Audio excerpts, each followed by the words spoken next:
To measure hip flexion range of motion using a goniometer, the patient is supine with the lower extremities in the anatomical position. During the measurement, the axis of the goniometer is aligned with the greater trochanter of the femur. The stationary arm is aligned with the lateral midline of the pelvis and trunk, and the moving arm is aligned with the lateral midline of the femur and the lateral femoral epicondyle.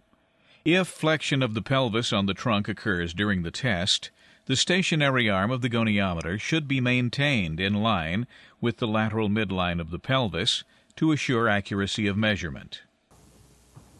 Ms. Wheeler, we're going to measure how much you can move your hip today using this tool. I need you to come as close to me as possible, and let's move your arm across your chest this way. When I ask you to, I want you to move your knee towards your chest as far as you can like this and hold it there. I need to touch parts of your leg and lift your shorts up so I can align my tool better. Is that okay?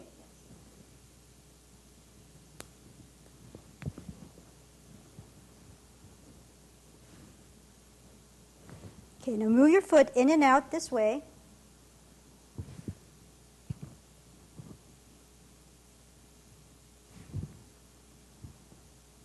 Bend your knee just a little.